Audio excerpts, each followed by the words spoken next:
Welcome back to the Paranormal Classroom, where two teachers dive into the mysteries that keep us up at night and occasionally make us rethink every camping trip we've ever taken.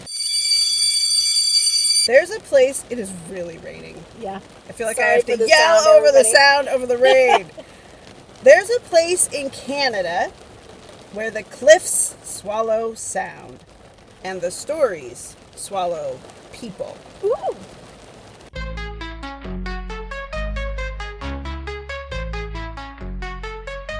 We'll have the Pacific Northwest soundtrack in the background. It is super rainy We're here. having a crazy rain. What do they call it? The atmospheric river? Which is just River like... in the sky? Like, when did that start? I don't remember. We've had rain like this my entire life living here, but all of a sudden we're calling it an atmospheric river. Yeah, but this flooding's crazy that we're dealing with in Washington right now. It is, yes, the climate change. And the more cement we put down, the less permeable the earth is to handle all of this water. And everybody's like, I don't know why we're flooding so much more. Well, because we keep covering the ground in man-made surfaces and building neighborhoods and doing all this stuff, and then also climate change. So we get what we deserve at this point. But I say that sitting up on top of a hill. Yeah, we live on a hill. So we're in a good spot. My heart goes out to those folks who are really struggling right now. We also have massive power outages. Amanda's without power today. So she came over and dropped her girls at our house to charge their devices and get ready for a show. And now we're sitting in a lot charging my electric car That because couldn't charge couldn't overnight. charge it at home. Yep. So, but it has been weeks since we've gotten to record. Yes, I'm weeks. so sorry. It's okay. It's okay. I backburnered us all summer, so it's okay. Yeah, Lindsay was busy all summer, and now I'm crazy busy with like the kids stuff. Yeah. Mostly dance. Mostly one daughter's dance is taking up all my time. Yes. But there's an end in sight for that, like, or at least a slowdown once these major shows are done this week. When's her last show? On Sunday? Saturday. Saturday. Oh, I'm We so really sorry. committed this year. We really went in Oh, to the dance man. world. Is it too late to pull out of any of that? I mean, I pay them, so I could pull out, but I don't want to do that to her. Yeah, I understand that. Cool. Well, I have a story for us. I prepared it a bit ago. But we got to start with what's haunting you for, like, listeners stuff. Is there anything that... I'm so out of it, Linz. Like, I have, you know how I usually listen to all kinds of great podcasts, and I'm following, like, news, I say in quotes, of all the Right. paranormal stuff going on. I have not been doing any of that for a good month. So I don't have anything haunting me because... Even when you're in the car waiting for her Yes, I'm still just, like, haven't been inspired, I guess, to listen? to dig in. Because when I am digging in, it's like an earworm in my head, and I get really... It takes You're up like, all I do my... not have room for more worms. I do not have time to like sit and wonder what 3-eye Atlas is right now, and the God. comets and aliens and all these things that are going on. Well, the good don't news have is time. it's going to happen whether we pay attention to Yep, it or not. yep. So, there's that. We'll catch up eventually or not. My husband and son came in with a wrapped gift on December 1st, and they were like, the first gift of Christmas. And they handed me this gift, and I went, because December 1st had snuck up on me, and I had not gotten them advent calendars. I had mailed one to my daughter at college, and made sure she was taken care of a couple months ago, but I totally forgot the fellas. And so but it turned out it was fair because I got karma'd on this one. I opened it. I was super excited. It was an exit. I think it's called exit game or exit strategy. It was like an escape room themed kind of advent love calendar. escape Yes. rooms. That's awesome. Every day was a new clue with puzzle pieces, stuff like that. Well, I spent like an hour studying up on the Before You Begin guide, like reading the backstory and blah, blah, blah. It was an intergalactic mystery. Totally nerdy, and I'm into it. And I'm reading it out loud by myself with the cat and the dog listening intently. And I go to open door number 1 because it says read all this first before you open door number 1. I open door number 1 and it's empty. What? And it's one of the advent calendar things, but it's big and boxy. So I like Did it stick get my hand in there, shook thinking it fell between Yeah. solid walls of cardboard. There's no way. Oh. So I'm looking at it, I'm like, am I just missing something? So I went and I looked closer and it said, no, there should be 2 cards in there. One labeled A1, one labeled A2, and then some sort of little object that looks like, I can't remember what it said now, like a compass or something like that. And I'm like, no, there is definitely none of that in this box. Yeah. So I opened door 2 just to check, Yeah. and there was like a red latex balloon in there. And I'm like, well, I don't want to open every single door and have everything spoiled just to find door number 1 stuff. So I told my husband, and he felt really bad, and he took it back to the puzzles and game store at the mall, because good for him, he shopped locally. But because he shopped locally, they only ordered 2 for the entire store, and the other one was sold out. So he got me this as a replacement that came like December 7th. So now I'm also sort of annoyed, because not with him, but with the fact that it's December 7th. Like, the whole point of an advent calendar is to do it day by day. And what I'm showing Amanda is a book titled The Haunted Escape Room Advent Calendar. Can you break the ghost's Christmas curse? And it's got a snowy wooded scene with a snowy roof covered log cabin. And it's by Silas Holloway. It says a 24-day interactive story with 50 plus mind-bending puzzles, riddles, and brain teasers for hours of screen-free fun. Cool. Yeah. I mean, it's not the same as opening little doors. No. It's just turning a page. Turning a page. But I assure you, they're not mind-bending puzzles. And it's all black and white. And it was super thoughtful that he found a backup, because his original gift was amazing, and it was thoughtful for him to find a backup plan. So I know he's listening to the pod, and I love you and I appreciate you, but I was bummed. But you know what? That's what I get. That's karma, because I wasn't prepared. December 2nd at school, though, I made a giant advent calendar. I saw it's really cute. It's obnoxious and it doesn't work very well, but I filled it with some of his favorite goodies. So for Jack, and then for Mike, I filled his wooden one, his traditionally used wooden one. But man, actually no, I failed with that too, because the candy I bought was too big for the drawers. That happens to me. We have this little advent calendar with these cute little wooden doors. Like, what am I supposed to put in there? 1 M&M? I know, there's not a lot of room in there. It's my husband. It's not a toddler. If I put 1 M&M in there, he might divorce me. So I was like, shoot. So then what do? I put all of his candy. I did what he did. He bought me this backup plan. I put all of his candy in a reusable lunch bag sitting next to the advent calendar. So he has to pretend to open the drawer and then stick his hand in the bag and pull something out. Oh gosh, we try. All right. Story time. Let's get into it. Today we're heading to one of the most remote, most dangerous, and most unsettling places in North America. It's called the Nahanni National Park Reserve in Canada's Northwest Territories, just north of us. Deep inside the Northwest Territories, there's a valley people whisper about, but rarely enter. Locals have a name for it. The Valley of the Headless Men.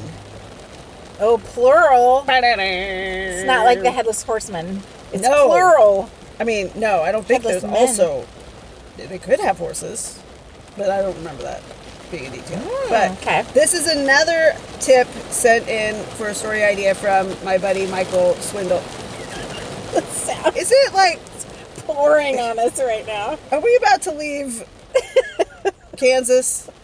All the windows are fogged up. It feels like we're inside a car wash. Yes. We're filming inside a car wash, everybody, because time is short. We gotta multitask. Oh man, our life. Might sound cool though. It might be like ASMR. Welcome to our podcast. And ASMR. this is it.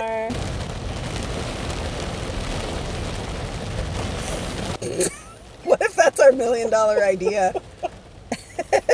Okay. So first of all, how do you feel about camping? I hate it. Same. It's a lot of work to do a lot of work. Yeah. You have to plan, you have to prep, you have to pack all this stuff, you gotta shop for all the right gear or whatever, or pack the right gear, and then you get there and it's like, we spent 100 years getting out of Right. the situation where we had to cook over an open flame Right. and hunt and gather and be cold. Like, that's not Bugs vacation and laying to me. on the rocky ground, and I will unless you never spend a sleep ton of on the money. ground again. Yeah. No. Knock on wood. No. My idea of camping, at best, would be in a fancy RV.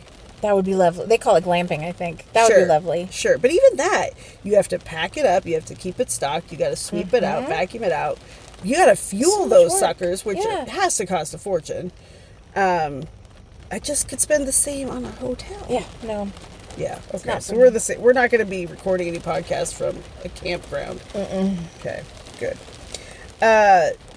So this place, the Nahanni National Park, I had never even heard of, and it is huge. It's a UNESCO World Heritage Site. Do you know what that means? No. What's UNESCO mean? Didn't know what that meant either until my trip to Europe this last summer. It is... So I went to about 6 different UNESCO sites in Europe, including the Giant's Causeway in north of Belfast, which was, in my opinion, amazing. And it was on my bucket list, and I got to see it, and it was super cool. And my husband goes, it's not as cool as I thought it would be. Oh, I did that with the Grand oh Canyon. my I was like, we can go. I've seen it. It's just a hole in the ground. I'm like, what are you talking about? These are incredible.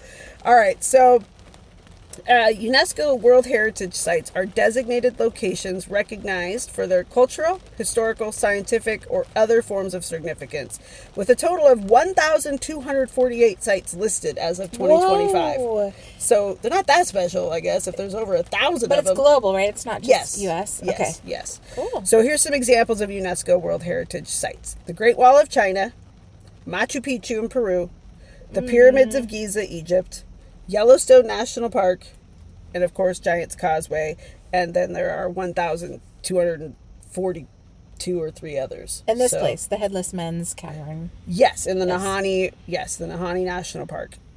Cool detail, if you're into this kind of thing and you're curious to learn more about UNESCO sites, the UNESCO World Heritage Center has a really cool interactive map that allows you to get on there and explore the locations of these sites and see like satellite video and photos and learn more about each site. Super cool. So this one, the Nahanni National Park Reserve, is filled with massive canyons, hot springs, caves, and a waterfall twice the height of Niagara. Wow. And it's just like, I love caves, by the way. us. I don't know if you know this about me, but I love caves. Which I find so baffling. I love them. I find that baffling because you don't like camping. You're not a huge fan of I have terrible anxiety, right? Things. You have terrible, just crippling anxiety, like I do over a bunch of things. But to put yourself totally at the mercy of nature and like the earth not falling in on you is remarkable. I don't like caves. No.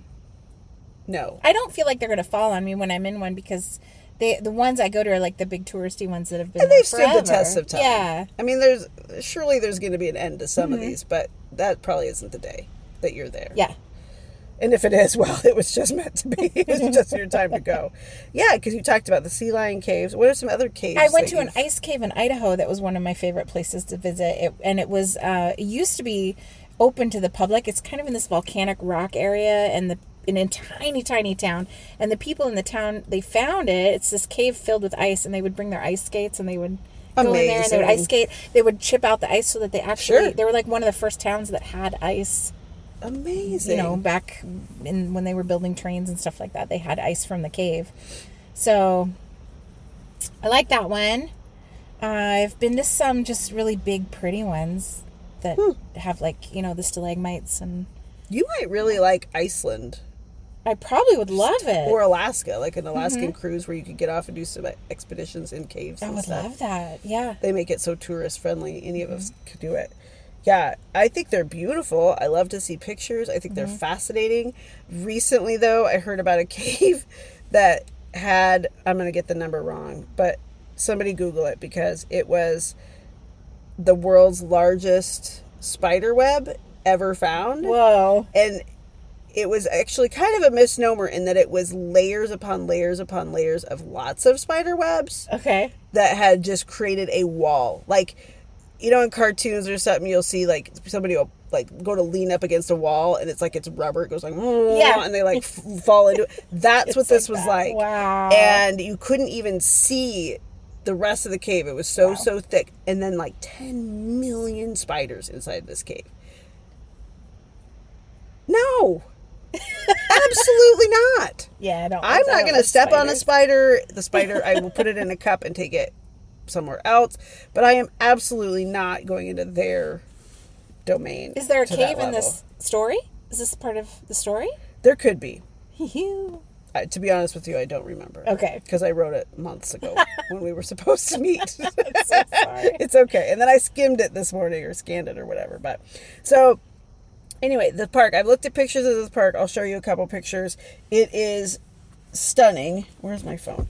And but also terrifying. So can you imagine what people might have been going to a place like this back in the day, back in the old timey days, like we were talking about, where you had to live, like life was like camping. Yeah. Why might people go to the Nahanni National Park Reserve, do you think? I don't know, but you just reminded me, there's the American guy who found Yellowstone, because, obviously people were living there, native peoples, but the American guy that found it, there's a story about him where he got lost and he was walking and he came to the Yellowstone things with there's things bubbling out of the ground and acid lakes and stuff like that. Yeah. And he thought that he had died. He thought he was in hell. Like the entire time he's walking through and he's like, well, I'm dead. I could absolutely see that. This is isolating. This is scary. I must be in hell. Watch your step. Yeah. And then when he came out the other side and actually found people again, he was like, wait, I'm alive? Wait, you won't believe where I just walked through. Oh my gosh. Mm-hmm.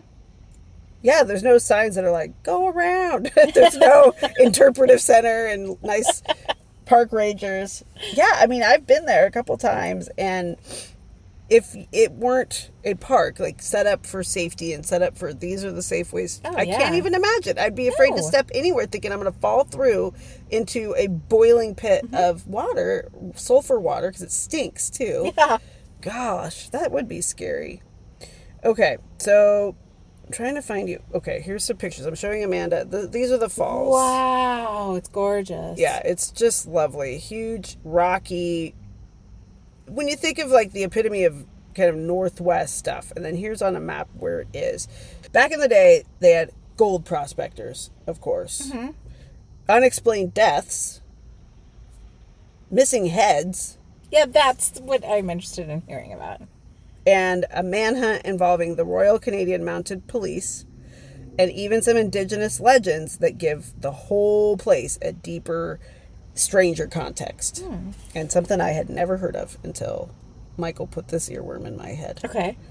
Amanda, I've asked you about camping. I'm guessing it's going to be similar, but on a scale of 0 to 10, hiking. 0.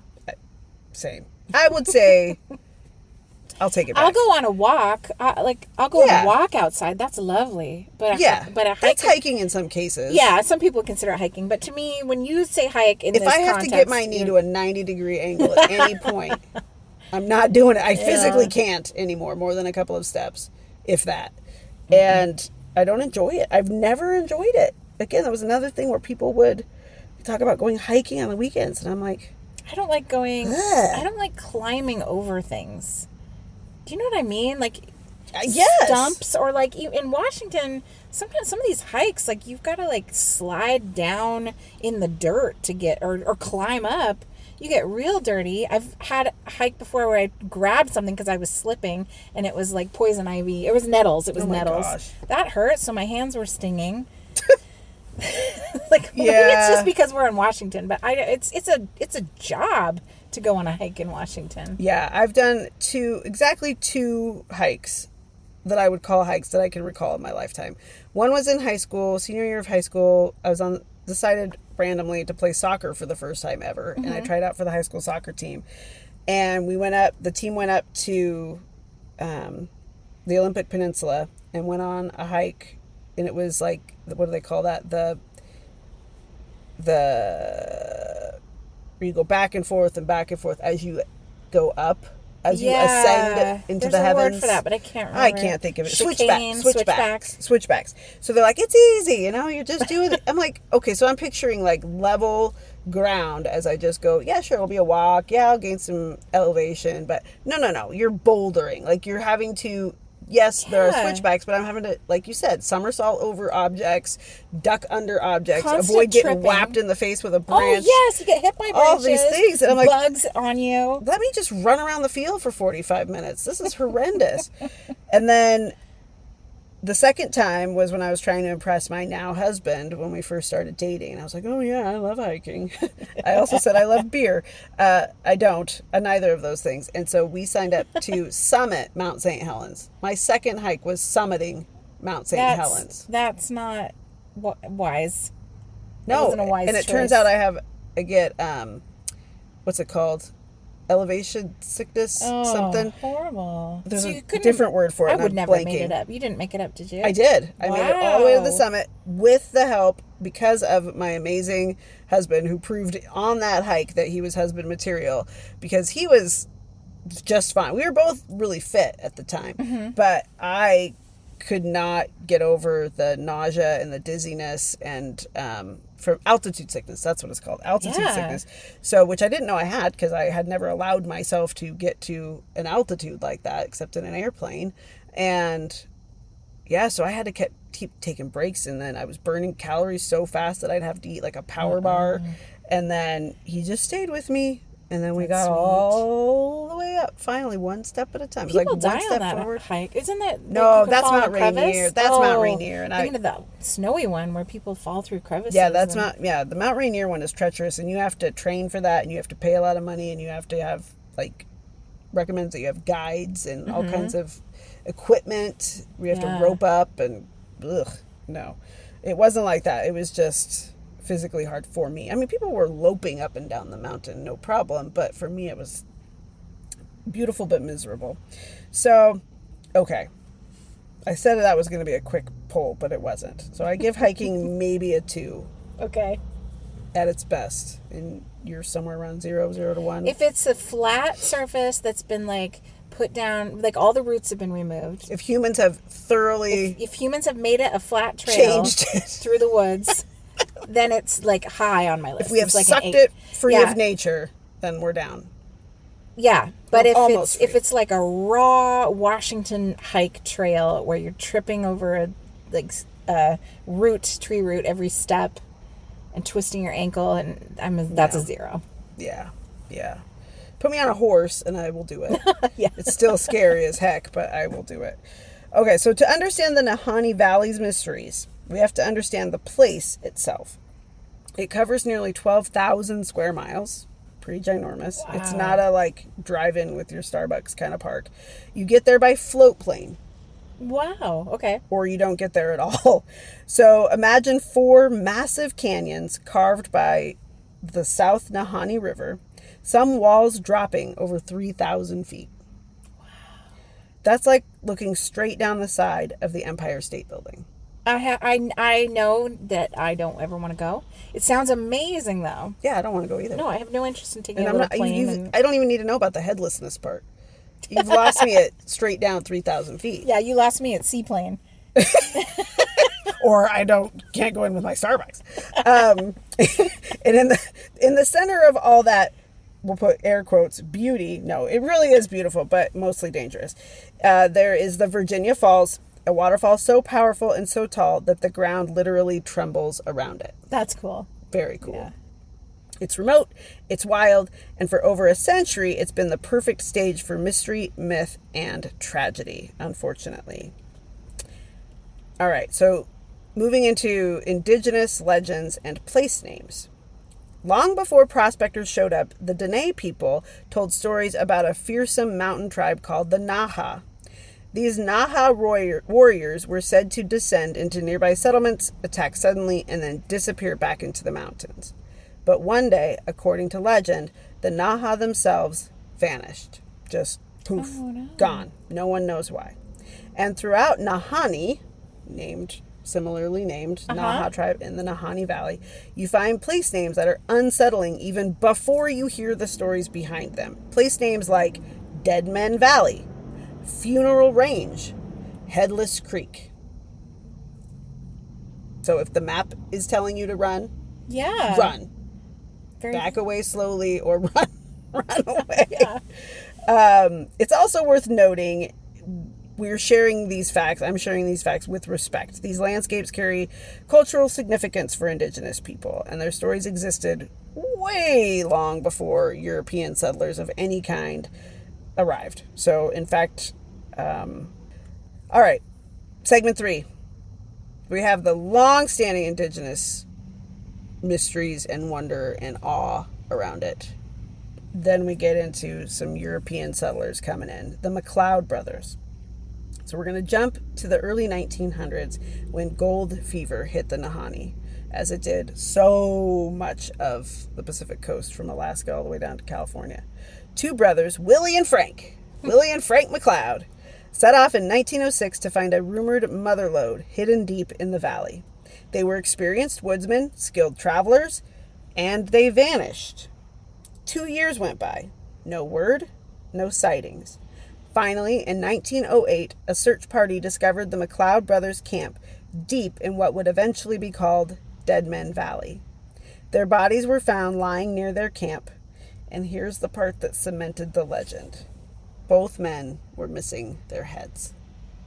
Whoa. Just gone. Never found. They never found their heads. No other, injuries all over them? Just headless. Headless? Which With also no other means injuries? dead. Yeah. That's crazy. And if that weren't eerie enough, stories emerged of a third man, someone who supposedly returned from the valley with a suspiciously large amount of gold. Some versions say he confessed on his deathbed, some say he fled, some say he was murdered too. But no matter the version, the MacLeod's deaths gave the valley a new name, the Valley of the Headless Men. And it's just those 2 men and the mystery death. There's more. There's more. Segment 4, the Mad Trapper. Now let's talk about one of the strangest figures connected, maybe, to the Nahanni mysteries. Albert Johnson, better known as the Mad Trapper of Rat River. This guy... It sounds like a character made up in an improv show. The Mad Trapper. I'm the Mad Trapper.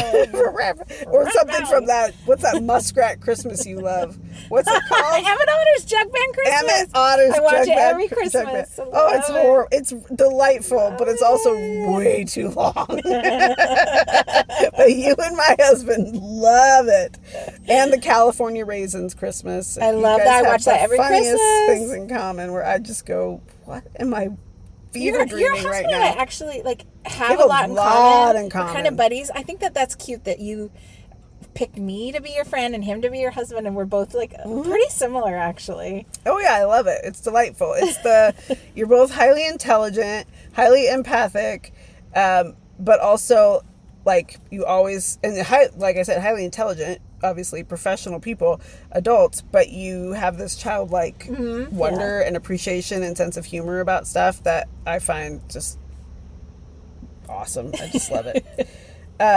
Okay, so this guy, Albert Johnson, the Mad Trapper of Rat River, he was a total mystery. No clear identity, no past anyone could track. But it's also the 1900s. I'm not sure there was, a lot of background searches to be done on random humans. He lived alone, set traps, kept to himself, until the RCMP, the Royal Canadian Mounted Police, tried to question him. And he reacted by starting one of the most intense manhunts in Canadian history. He survived a shootout. He survived an explosion. He survived sub-zero temperatures. He outran dogs, trackers, and planes for weeks. Why were they trying to chase him? Just to ask him? You said they were questioning him. They're not chasing him down just to ask him questions. Did he do something bad? I think, well, I'm not, I can't remember. I'm sorry. No, it's okay. Of course, but that's crazy. This guy's you did it to me. I'm so glad. You asked me a question I don't know the answer to, but I should. Why are they questioning him? Perfect question to ask. I think based on just kind of scanning ahead, I think there were some suspicious things going on, and because he kind of like what we do with women who lived alone. Like, here he is, this mystery man. He sets traps. He's out there, and if something goes wrong or somebody gets, thieved upon or comes up headless, let's ask the mystery man of Rat River. Maybe he's not allowed to live there. I've always wondered about people who just go out and they just live in the woods somewhere, but someone owns that property. Like in America, somebody owns wherever you're standing, right? Like, it could be the government, but somebody owns it. Sure. Yeah. So you can't just go and be like, this is my house. Yeah, I built a house by this lake. It's really pretty. And people do it all the time. Yeah, but I don't think you're not supposed to. No. But it's really hard to remove people once they have. Because, if they gather in groups and you're out in the remote wilderness, and then they get to know the land better than you, and they've got weapons, and they've got, like, it kind of becomes a priority check of, like, well, maybe we'll just let them have this little bit. Seems like they're not hurting anybody. We'll come back if we hear it differently. If I remember that there was something else about Albert Johnson, I will tell you. But again, I apologize. I should have brushed up, but ain't got time for that. So we're going to keep trucking. Okay. When he was finally killed, he was killed in a gunfight. Oh, he did something wrong. Or he just really pissed them off for giving him such a wild goose chase. Officers searched his belongings and found gold teeth that looked like they'd been extracted from something. He did something wrong, all right. I don't think anybody's given up their gold teeth willingly. Some people immediately connected this to the headless bodies found in the Nahanni.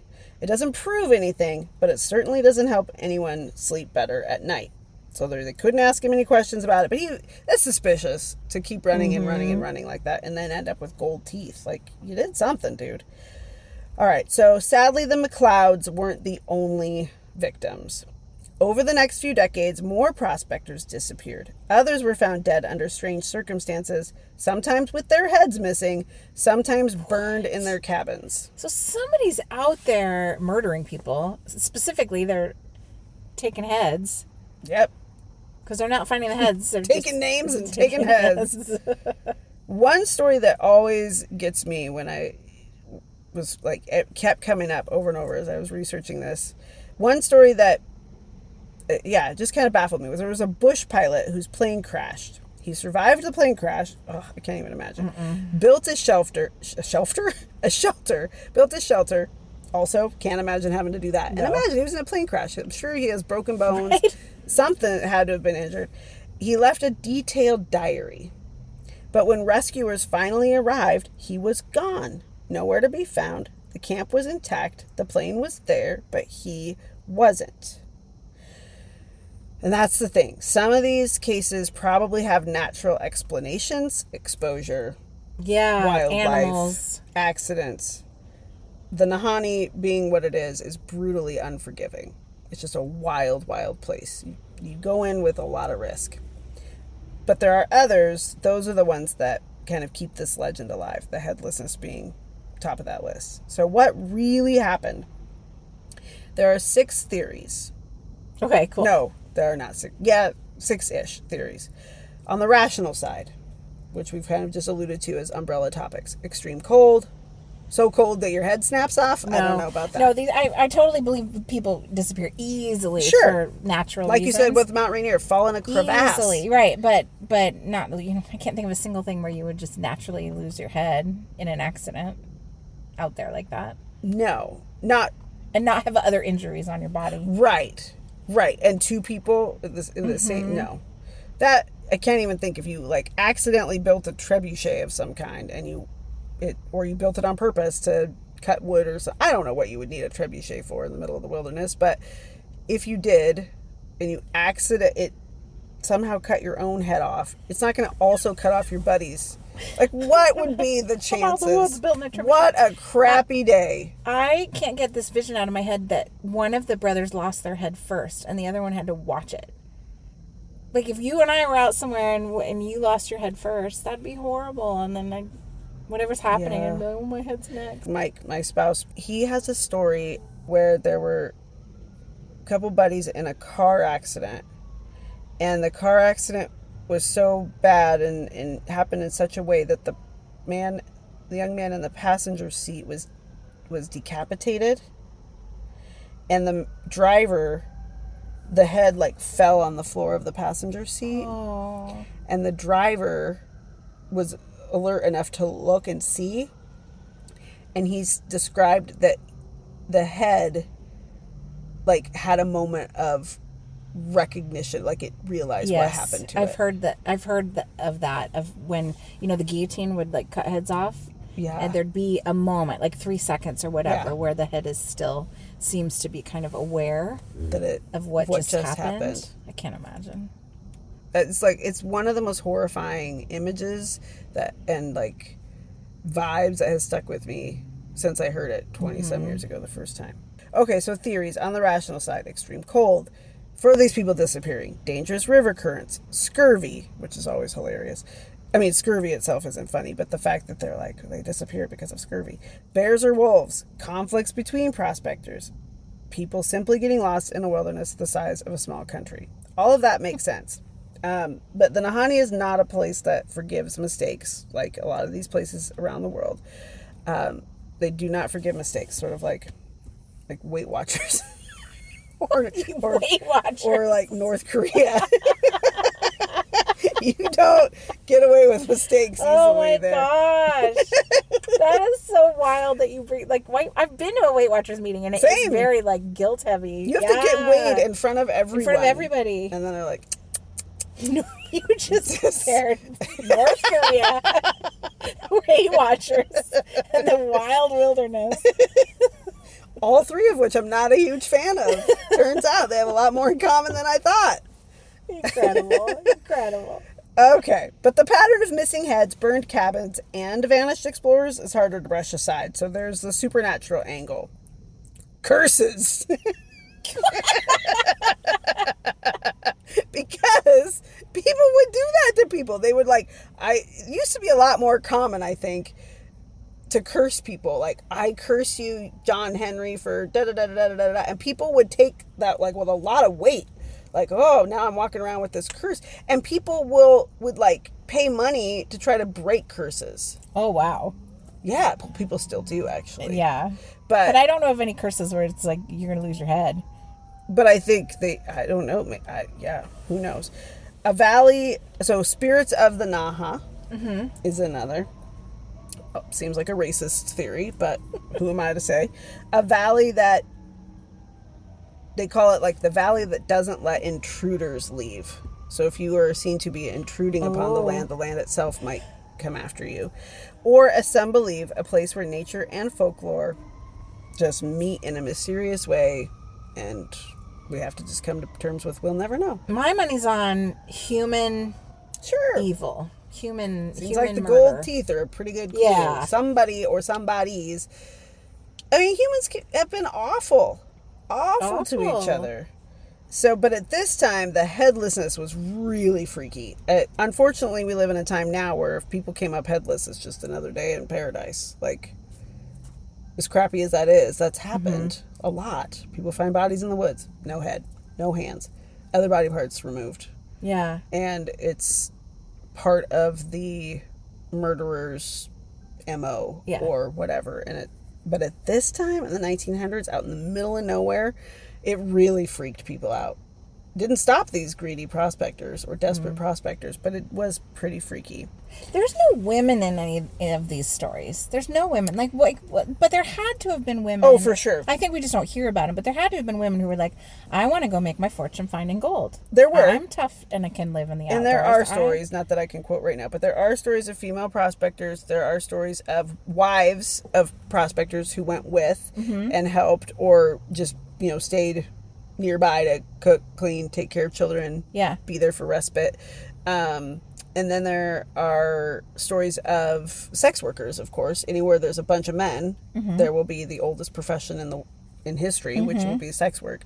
So people have done research and written stories and articles and things about the women and children involved in times like these. But not today. Today is not one of those days. It's all good.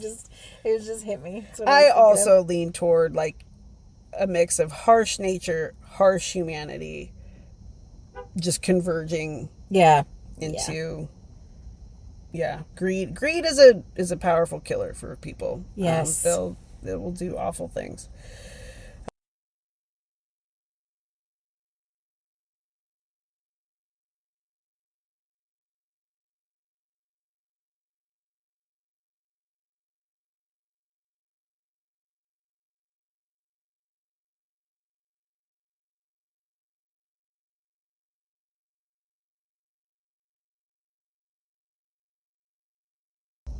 You want to see a picture of these guys, Paranormal. Frank and Frank Willie and McLeod?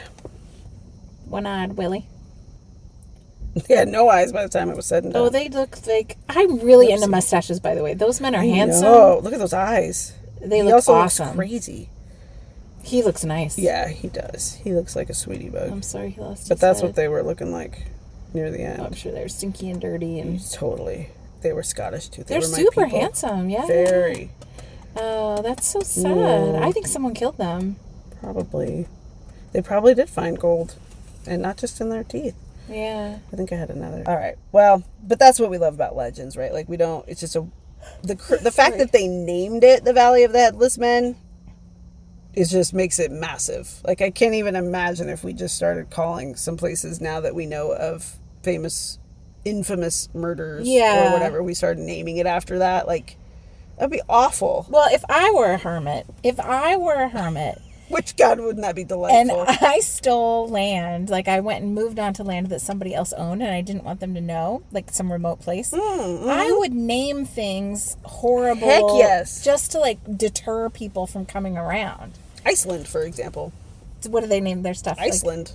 Oh, yeah, that's right. Because it's actually green, but they named it Iceland. So I mean, I wouldn't say it's green. I've been there, but it wasn't as harsh as they wanted people to think it was. Absolutely, don't even bring a ship here. You can't even get it close to the shore. And they were like, no go over point. to Greenland. Yeah, but Greenland was even harsher. Yeah. Yeah, so. Yeah, so I would name things around, you know. Then we have Death Valley in California. Death Valley. What are some? Do we have some others that are? I don't know. Names? I'm trying to think of names that I would put around, you know, like Wasp Haven or something. Don't come through here. It's Wasp Haven. It could be a ride like Winnie the Pooh at Disneyland, California Adventure, Disneyland, wherever it is. Or don't come near if you have allergies. Wasp Haven. Lovely for the wasps. Horrifying for humans. Acid River. Yes, I bet there is an acid river. You would just name things just to like be like, to deter you don't folks. want to come here. Okay, so where is a place of respite that you would like? What's a place that you love to go to that you find perfectly lovely, relaxing, peaceful? And then Disneyland. Okay, what could we name Disneyland to keep other people away? So that I could have it all to myself. Oh, let's think of something good. I mean, I'm thinking Five Nights at Freddy's. That's what I was thinking too. Oh, I have a great. Really? I have a great story. We're weirdos. This is my husband's story. So Okay. my husband used to work at Disney. Yes. And I have a million stories about that. But there's this animatronic show. It's not a ride. It's a show of the presidents. Yes. Where you would go into the Hall of Presidents and there would be these animatronic presidents that would talk to you and give speeches. Was this at Disney World? Was he at Disney World? Yeah. It's a pretty amazing exhibit. Oh, it's a fantastic exhibit. But he went there once when it was shut down for maintenance. Uh-oh. And they had like, he was able to see behind the curtain, basically. So those animatronic things, they had their clothes off of them because they were doing maintenance on the robot underneath the clothes. So it was like George Washington. So disturbing. And what they do is that they leak oil and they leak stuff that they use to like. Because they're machines. Because they're machines, and they put diapers on them, actual diapers, to collect the oil that's leaking. Yeah. So he went in and he saw all these presidents like George Washington, Abe Lincoln, like. They were like their head, like a perfect torso and up was very human animatronic like, and then the legs were just like diapers filled with like black goo and sticks, like robot metal sticks, and they're moving, but they're not. But the sound was turned off too, so they're moving. Oh my God, that's nightmare material. Yeah. That is a Five Nights at Freddy's type of moment. I can't even imagine. I wish Disney were more forthcoming with stuff like that. Like, that's keep going a to secret, get me to go. But I would be more likely to go if I could go on that tour. I know. Give me the behind the scenes I love it when the rides tour. break down. Oh, I do and you get to too. like walk through the back. And they often say they break down, and oftentimes it's just a person in a wheelchair getting on, and they just have to stop it to give them more time. But we learned that there's a new ride at California Adventure.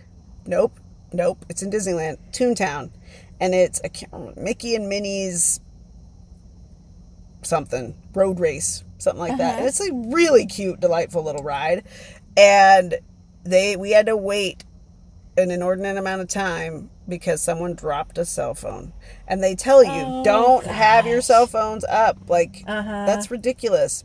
And someone dropped it, and they have to stop the whole ride because the ride will just stop because it has all these sensors everywhere, and it doesn't know if it's an arm or a baby or whatever. That's what the guy said. Oh my the gosh. guy who in his goofy little costume was, who pushes the button to open the little flippy gates to let you on. We talked to him for several minutes. And he was like, yeah, someone dropped a phone, and all these sensors, and so it stops by itself, and we have to go find the phone. And oh gosh, I'm thinking, find the people, find them. If that happens, they should get served a fine. They would if there was consequences for anybody. No, it's ridiculous. Yeah, entitlement and lack of accountability. It's going to be the death of us all in this country. All right. Okay, so today Nahanni is protected land. Most visitors are experienced paddlers, like kayakers, which don't even get me started on that nonsense, hikers or climbers. You can't just show up unprepared. You'd be in I would die real danger. quickly. Absolutely. I would not have made it on the Oregon Trail. I would have immediately sold myself to the first tribe I saw and just been like, I will do whatever you want. Just feed me. Take me in. I'll marry whoever. Just do not let me have to get back on that wagon. Parks Canada works hard to share the area's real history, including the stories and traditions of the Dene people, without exaggeration. The place doesn't need exaggeration. It's already incredible. But even now, when hikers or river runners pass through Dead Men Valley, they definitely feel something. A weight, a silence, a sense that even if it's just the land, that something is watching. You're at the mercy of that space. That's cool. So that's Nahanni Valley. Beautiful, mysterious, and occasionally deadly.